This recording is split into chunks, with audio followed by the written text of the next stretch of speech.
राधे कृष्णा दोस्तों, मैं भावना अग्रवाल अपने चैनल में आपका स्वागत करती हूँ और उम्मीद करती हूँ आप सब अच्छे होंगे। आज हम अपने इस वीडियो में भविष्य निर्माण को लेकर चर्चा करेंगे। तो चलिए आइए शुरू करते हैं आज का वीडियो। दोस्तों, हम सभी अपने भविष्य निर्माण और उसे सुरक्षित करने के लिए बहुत सारे प्रयास करते हैं। हम सबके मन में अपने भविष्य को लेकर बहुत सारी इच्छाएं होती हैं और होनी भी चाहिए। कोई सोचता है मैं ग्रेजुएशन के बाद ये कोर्स करूँगा, कोई अपने घर निर्माण के लिए सोचता है, कोई आगे की पढ़ाई के लिए विदेश जाना चाहता है। और ये इच्छाएं सही भी हैं, इसमें कुछ गलत तो नहीं। ये इच्छाएं ही हमें जीवन जीने के लिए, आगे बढ़ने के लिए प्रोत्साहित करती हैं, प्रेरणा देती हैं। पर किसी भी घटना, किसी भी कारण से जब ये इच्छाएं पूरी नहीं हो पाती तो हमारे मन को बहुत तकलीफ होती है, हमारे मन को बहुत ठेस पहुंचती है। हमें लगने लगता है कि हमारे साथ बहुत बुरा हुआ और हम उसी को अंत मानकर बैठ जाते हैं। क्या ऐसा करना सही है? क्या सच में वही हमारे जीवन का अंत होता है? उसके आगे कुछ भी नहीं? ना तो हम अपने भविष्य को देख सकते हैं और ना उसे बदल सकते हैं, पर हाँ, हम उसे बेहतर और सुरक्षित बनाने के लिए निश्चय ही प्रयास कर सकते हैं, जो हम करते भी हैं। देखा जाए तो जीवन ना तो भविष्य में है और ना भूतकाल में। जो भी है इसी क्षण में है, जो अभी हमारे सामने है, जिसे हम जी रहे हैं। कहीं ना कहीं हम सब ये तथ्य जानते हैं, पर आश्चर्य की बात यह है कि हम या तो इसे समझना नहीं चाहते या समझ नहीं पाते। हम सब अधिकतर अपने वर्तमान समय को हमारे पुराने झगड़ों या पुरानी घटनाओं के विचार में व्यर्थ कर देते हैं। पर कभी सोचा है कि इन उलझनों की गुत्थी में हम ये भूल जाते हैं कि जीवन, हमारा अमूल्य जीवन जो हमें बड़ी कठिनाइयों से प्राप्त होता है, मनुष्य जीवन, इन्हीं सब व्यर्थ बातों में निकला जा रहा है, व्यर्थ हुआ जा रहा है। अगर हमें कुछ करना ही है तो हमें केवल एक सच को मानना है कि हम अपने भविष्य को अच्छा बनाने के लिए सिर्फ और सिर्फ प्रयास कर सकते हैं।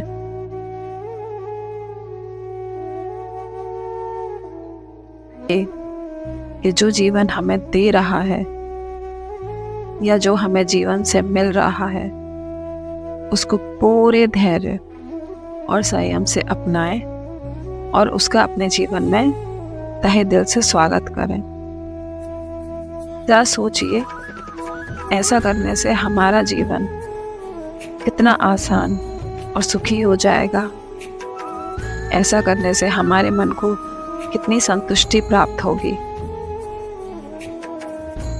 मैं ये बिल्कुल नहीं कह रही कि आप हार के बैठ जाइए, जो हो रहा है उसे होने दीजिए, जो हो रहा है उसे मान के बैठ जाइए। क्या केवल हम इतना नहीं कर सकते कि जो बाधाएं हमें आई, जिनकी वजह से हमारी जो योजनाएं हैं वो पूरी नहीं हो पाई, उनके लिए दोबारा से अपनी पूरी ऊर्जा को इकट्ठा करके एकत्रित करके एक नए प्रयास में लगाई जाए। पुरानी चुनौतियों को हरा के एक नई चुनौती के लिए हमें खुद को तैयार किया जाए। आपने सुना होगा, वो कहते हैं ना कि मन के हारे हार और मन के जीते जीत। बस हमें वही करना है। हमें अपने मन को नहीं हारने देना है। हमने अपनी ऊर्जा को नहीं हारने देना है। एक के बाद एक चुनौतियों का सामना करके हमें अपने लिए नए रास्ते खोलने हैं, नए मार्ग बनाने हैं और हमें उन्हीं मार्गों पर निरंतर चलते रहना है। जब एक छोटा बच्चा इस दुनिया में जन्म लेता है तो धीरे धीरे इस संसार के रीति रिवाज, नई नई चीज़ें, नई नई बातें उसके मार्ग में बहुत सारी कठिनाइयाँ लेकर आती हैं, बहुत सारी चुनौतियाँ लेकर आती हैं, पर वो उन्हें अंत मानकर नहीं बैठ जाता।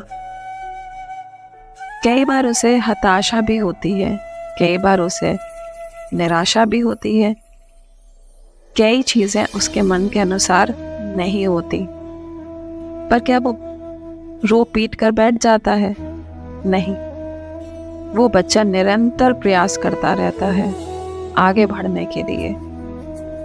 पहले वो घुटनों चलता है, फिर वो पैर लेता है, फिर वो दौड़ने लगता है, लेकिन वो रुकता नहीं, क्योंकि रुकना हमारी नियति नहीं।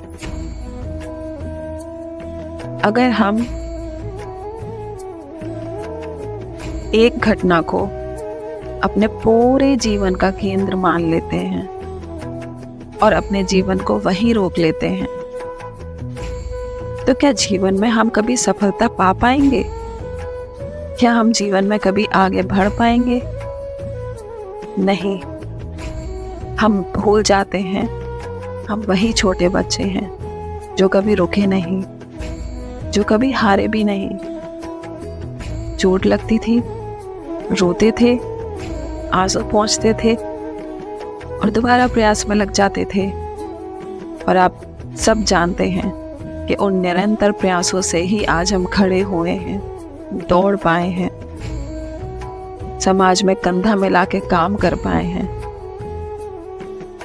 हम जीवन और इसकी नियति को बदल तो नहीं सकते, पर हाँ, हम खुद को और खुद की सोच को जरूर बदल सकते हैं। हम अपनी मन की स्थिति और अपनी सोच से ही अपने मन पर काबू पा सकते हैं, अपनी चुनौतियों को स्वीकार कर सकते हैं। हमारे बुजुर्ग, हमारे बड़े हमेशा हमारे अच्छे के लिए प्रार्थना करते हैं, हमेशा हमारे अच्छे भविष्य निर्माण के लिए प्रार्थना करते हैं। और इसी वजह से वे अपने बच्चों के भविष्य को खुद निर्धारित करने की कोशिश करते रहते हैं। जीवन के जिस रास्ते पर वो चले, उस रास्ते का उन्होंने धूप छाया, लाभ हानि सब देखा। उन्हें सब चीज़ों का अनुभव होता है और वो फिर उम्मीद करते हैं कि उनके बच्चे भी उसी रास्ते पर चलें और वही लाभ उन्हें मिले, वही सुख उन्हें मिले जो उन्हें मिला। ये सही भी है, क्योंकि हमसे ज्यादा जीवन का अनुभव उन्हें होता है। लेकिन इन सब चीजों में हम जीवन से जुड़े 3 महत्वपूर्ण प्रश्नों के बारे में भूल जाते हैं। कौन से 3 प्रश्न? चलिए आइए उन्हीं 3 प्रश्नों के बारे में चर्चा करते हैं।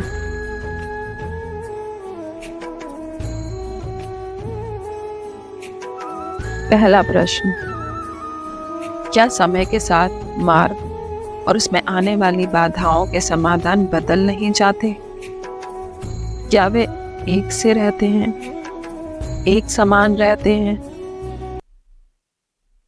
समय हर बार नई चुनौतियों को सामने लाता है। तो क्या हम अपने पिछले अनुभव के आधार पर उन रुकावटों या बाधाओं का सामना कर सकते हैं, उनका समाधान कर सकते हैं? आप खुद विचार कीजिए। दूसरा प्रश्न, क्या हर संतान अपने माता पिता की छवि होती है? हमने भले ही जन्म अपने माता पिता से लिया हो, पर हमारे साथ हमारे पिछले कर्म भी जुड़े होते हैं, जो हमारे भविष्य को निर्धारित करने में अपना योगदान देते हैं। हम सब एक बहुत लंबी यात्रा से हैं। प्रत्येक आत्मा के साथ उसकी एक यात्रा भी जुड़ी होती है, कर्मों की यात्रा, जो पूरी तरीके से कर्मों से प्रेरित होती है। और यही कर्म उस आत्मा के भविष्य को निर्धारित करने में अपना महत्वपूर्ण योगदान देते हैं। तो ये निश्चय नहीं होता कि जो लाभ और सुख पिता ने भोगा, उसी मार्ग पर चलकर संतान भी वही लाभ और हानि भोगे।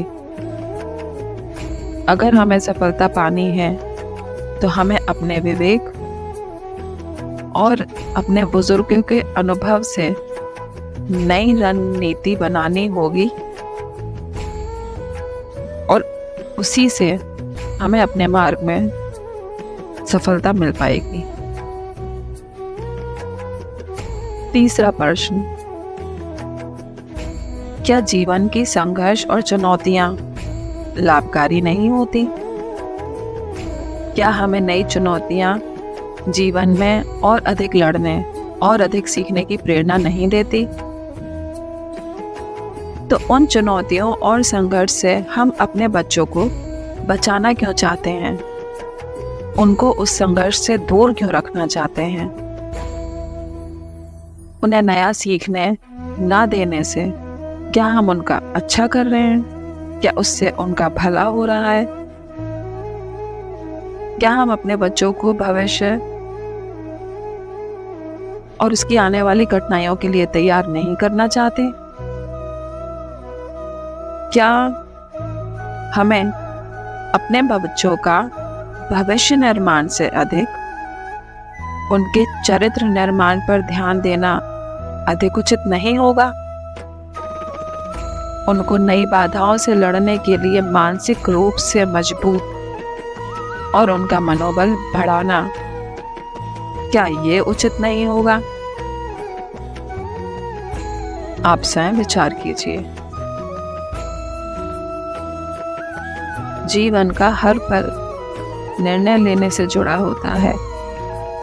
हर पद पर किसी दूसरे पद के विषय में निर्णय करना ही पड़ता है, और वही निर्णय अपना प्रभाव हमारे जीवन पर सदैव के लिए छोड़ जाता है। आज लिया गया निर्णय ही भविष्य में दुख या सुख निर्मित करता है, न केवल स्वयं के लिए बल्कि अपने परिवार और आने वाली पीढ़ी के लिए भी। जब कोई दुविधा हमारे सामने आती है तो मन व्याकुल हो जाता है और संशय से भर जाता है। निर्णय लेने का वो क्षण युद्ध बन जाता है और मन बन जाता है युद्ध भूमि। कई बार हम निर्णय किसी समाधान के लिए नहीं, बस अपने मन को और व्यथित करने के लिए ले लेते हैं।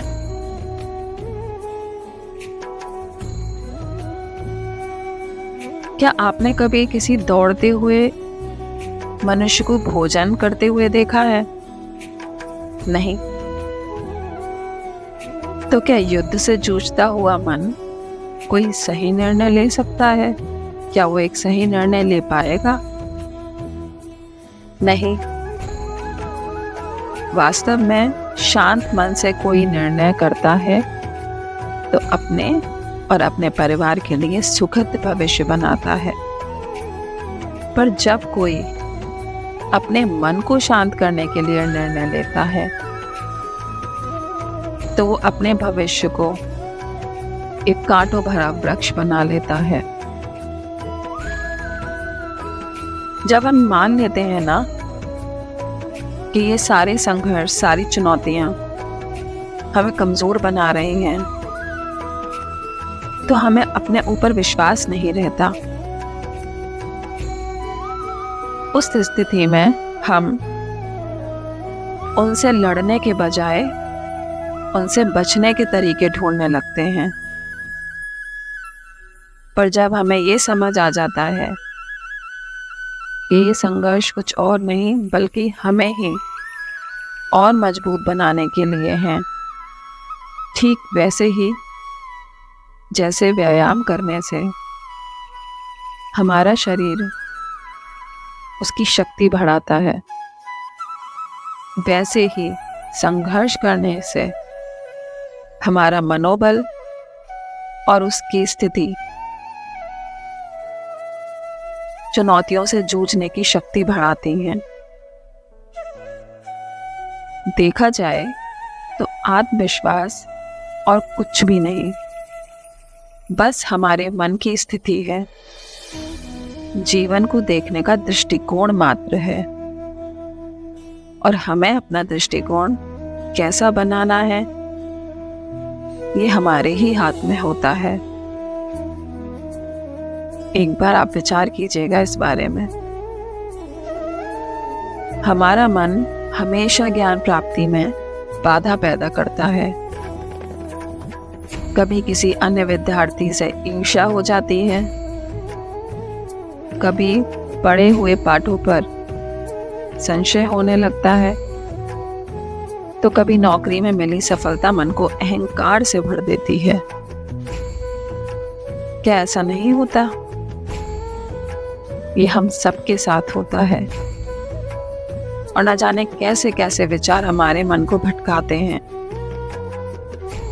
हमारे मन की इसी स्थिति के कारण हम अपने विवेक से कार्य नहीं कर पाते, कोई सही निर्णय नहीं ले पाते, ज्ञान की प्राप्ति नहीं कर पाते, सही गलत में भेदभाव नहीं कर पाते। मन की योग्य स्थिति केवल समर्पण से आती है। समर्पण हमारे अहंकार का नाश करता है। ईर्ष्या, महत्वाकांक्षाएं, लालच, ऐसी सभी भावनाओं को दूर कर हमारे मन को शांत करता है, एकाग्र करता है। और एकाग्रता की शक्ति से ही हमें ये ज्ञान मिलता है, हमें ये विवेक मिलता है कि किसी एक योजना पर हमारा पूरा जीवन केंद्रित नहीं हो सकता, फिर चाहे हमें उसमें हार मिले या जीत। हमें अपने मन को शांत रखकर ही आगे भविष्य के लिए निर्णय लेना चाहिए, जिससे हम और हमारा समाज और हमारा परिवार, आने वाली पीढ़ी उसका पूरा पूरा लाभ उठा सके।